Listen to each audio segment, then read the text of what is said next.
where it lists what the mission of POI is. It's to cultivate ways of living and learning and living and leading that affirm the interdependence of all living things and connect self, spirit, community, and earth for a resilient, renewed future.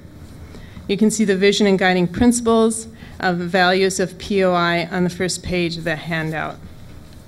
With this conditional use permit, POI plans to conduct educational and passive recreational activities at the farm that are consistent with our vision, mission, and core values, and with our 501c3 nonprofit status as a charitable educational organization.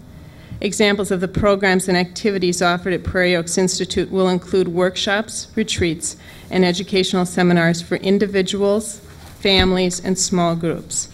Passive recreation, hiking, bird sighting, and seed collecting, educational programs for area school children, and demonstrations of ecological stewardship and sustainable agricultural practices. In addition to programs that may be developed and offered by POI, the space may also be used for gatherings by such groups as student leaders and classes from area colleges, board members, staff, and volunteers from other nonprofits, teams from area businesses or churches doing strategic planning, quilters or book clubs or garden clubs. POI's mission, the size of the facility, and the 501c3 regulations will limit the size and kinds of groups that come. For example, it can't and won't compete with a bed and breakfast. We anticipate, however, that POI's presence, work, and relationships with area businesses will be good for the neighborhood and for the city of Belle Plaine. In its operations and programs, POI will use existing facilities, and we recognize a building code and inspection will need to be conducted. No new building projects are being proposed with this conditional use application. Anticipated levels of traffic and site use will be similar to those that would be expected if families were permanently living in the homes. The size of the groups that would come would be comparable to a family in any neighborhood who would be having Thanksgiving dinner, a graduation reception, or might host a book club or Bible study. The parking will be on each site's driveways areas, and there will be no on-street parking. Appropriate signs, location, and size of which will be in compliance with relevant city code will be placed in front of Harvest House and the farmstead residents. Stewardship and care of the land, low-impact uses of the space for education, passive recreation renewal, and sustainable agriculture, and positive relationships with the schools and neighborhood and the community will make this an asset for which the city and residents of Belle Plaine can be proud. I'd be happy to take questions after the hearing closes. Thank you, Ms. Devine. You're welcome. Is there anybody else that would like to speak about this?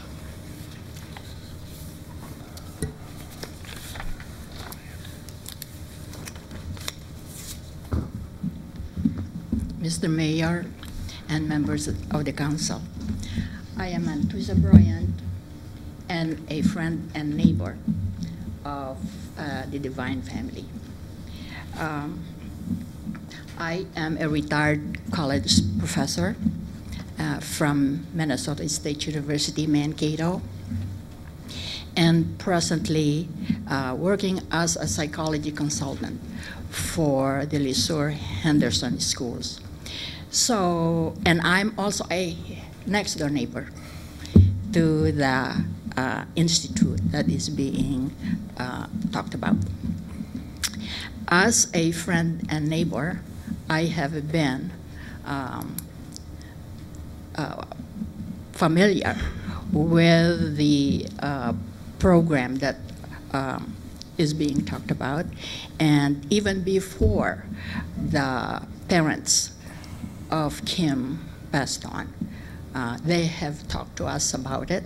They have invited my husband and me to walk through the property, and we have enjoyed those visits, and they have talked about what they thought they might want the property to become. As a person in education, I am very, very happy about what Kim and family are thinking they want to do. I have been involved in lifelong learning, in graduate education, in college education, and now early childhood education, elementary and high school education. So lifelong learning, which they want to do, is very close to my heart. I hope that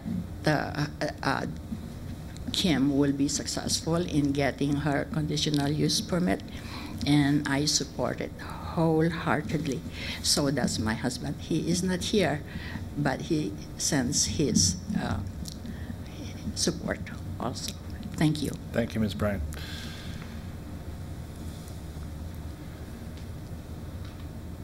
Anybody else? Okay, well, I will look for a motion to close the public hearing. So moved. Motion by O'Loughlin, second by Underfirth. Any discussion? All in favor? Aye. Aye. Opposed? Okay. Now we can start talking. Council, where do you want to start with this? Question answering? I think Yep. they pretty much have been answered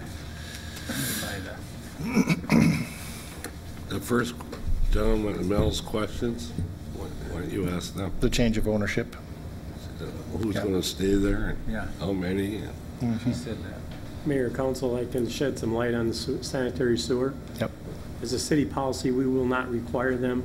It's an individual sewage treatment system at that facility.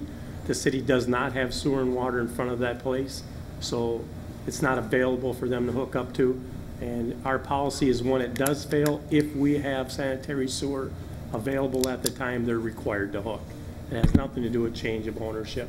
So Scott County regulates the individual sewage treatment systems along with myself and the Public Works Department. So to clarify that, it has nothing to do with the sewer or water. Very good. That's separate. Thank you, Mr. Fahey. And are there going to be any overnight guests? This is one of the questions. I mean, there will be. Okay. But this has been used as a house. Both of them have housed families before, so it's got running water and showers and all that sort of thing. Okay. Very good. And those are the only buildings that are going to be housing people. I know that you've redone the granary, is that right? And that's with the harvest, is that the harvest? No. That's the classroom? Granary is in Blakely Township. Okay. Zoned as a